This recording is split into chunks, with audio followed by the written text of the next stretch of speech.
Hello and welcome back. I just bought a new van as I realized that the Ford Transit Connect that I had was just a little bit too small for what I wanted and some of the needs that I had. And so I'm hopefully going to sell that here in a few days. And then I just bought this one, which is a Dodge 2500 Mark III conversion van. And I have taken out the seats and I will show you the inside and show you that it's actually in beautiful condition.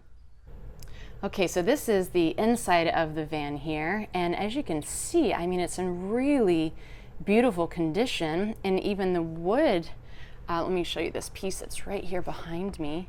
I mean, you can just see this is really high quality woodwork here, and even this right here is an actual little cubby that is, just all of this. And there's a second one that's on the other side directly across from this. But this is just really beautiful and has been so well kept. And even the carpet, this is a 1997, but it just shows no sign of wear and tear.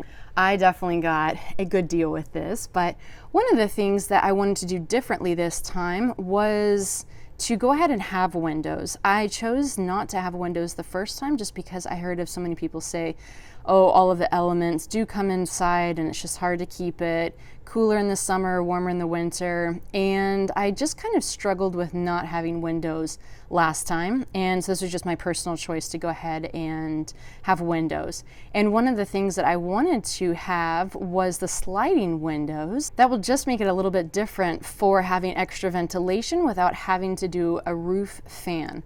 I'm just too nervous to dig into the roof of my van. What I'm gonna do today is go ahead, now that the seats are out, I am gonna go ahead and pull up this carpet and get moving along. So here we go, day one of my build.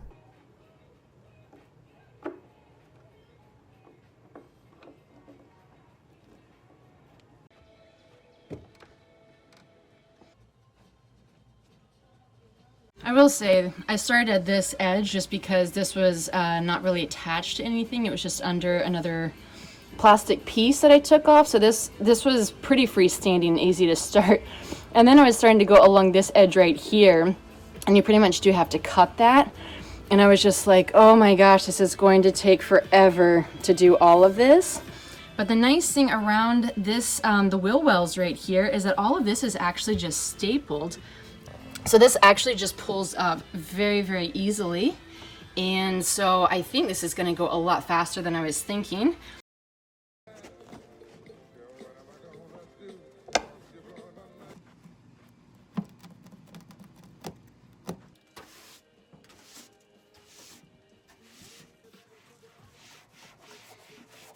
This is the little fuse box for the lights that are up in these areas up here.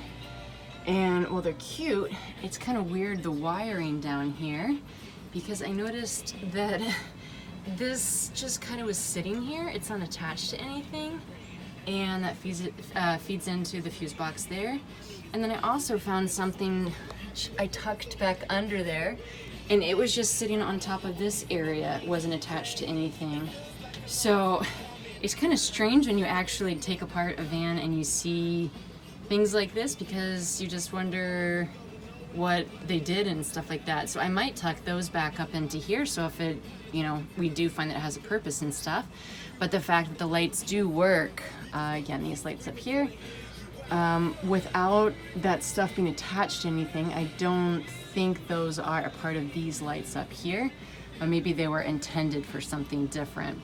It's really interesting, all of the little tidbits when you actually buy a van that's kind of more like this rather than a cargo van, just because there's so many little things you have to kind of think about and pull out. One of them, which I don't know if you can kind of see back here, this was where the seatbelt was, which is what I just have pulled off all of them. And so it's starting to kind of come together.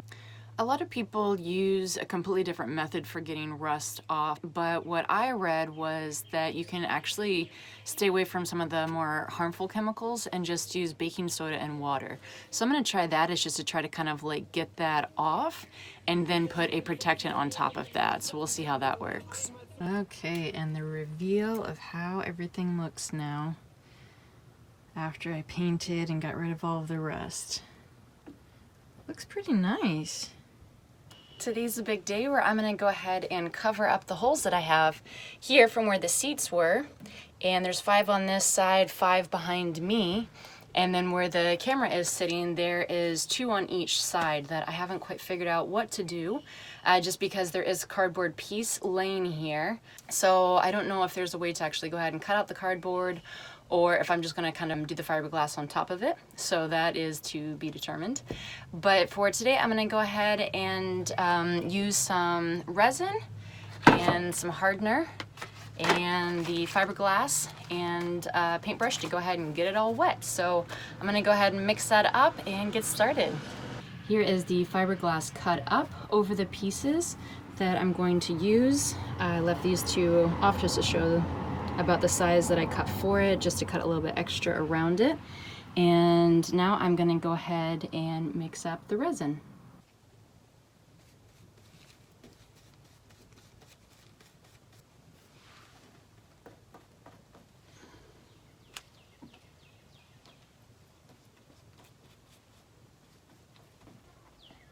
Couple of things to keep in mind.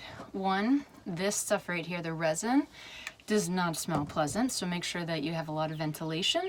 Number 2, before you start mixing the resin with the hardener, make sure that you are wearing gloves. Even though you saw I was wearing gloves, I am still very sticky just from taking them off, and I touched the paintbrush just for a second, and I used lots of soap and water 3 or 4 times, and every time I go to, I still feel sticky. And then another thing you want to make sure and that you do is make sure there's no air bubbles, just because then that will create less of a good barrier, and that's just going to basically defeat the purpose of what you're doing with covering the hole. So just make sure and put enough of the mixture on there that you're really kind of saturating that area, and then just kind of keep pushing down and making sure there's not any little pockets that you can see. So I think that's kind of it. Now I'm going to let it set for a couple of hours and then come and check on them. All right, the day that I've finally been waiting for is to be able to start the flooring, and sorry for this glare up here, sunshine. Let's see if I can get a better view.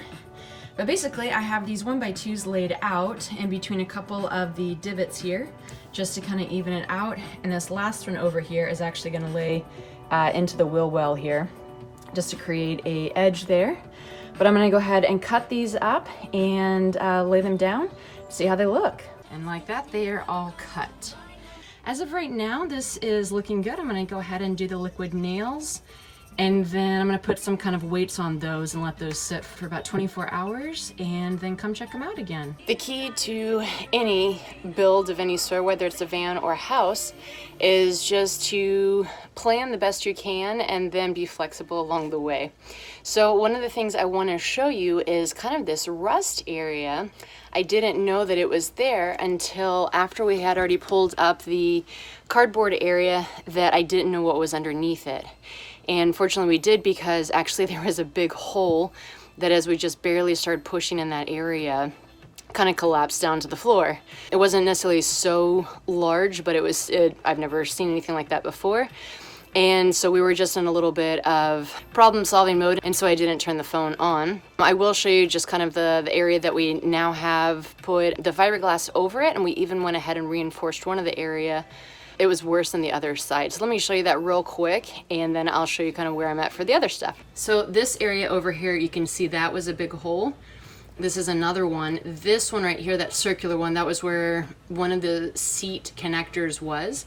The other one was here.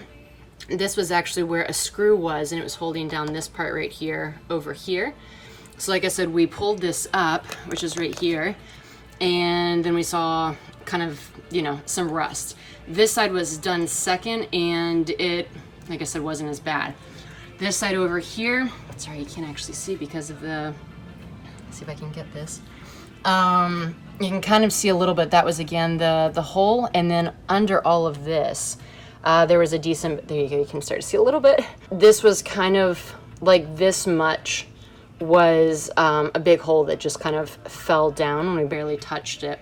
So we went ahead and put, I don't know if you can see, kind of a darker color netting. We did the fiberglass on top, and then we put this on top. We glued it down just so this would be a structural sound piece, and then we kind of tucked that up under here. And so that's kind of where I am right now. Second thing is I had kind of all of this area right here with this in mind to do insulation in between all of these wood pieces. And the insulation that I bought is too tall. So basically I could go down in what's called R value, which is the warmth factor.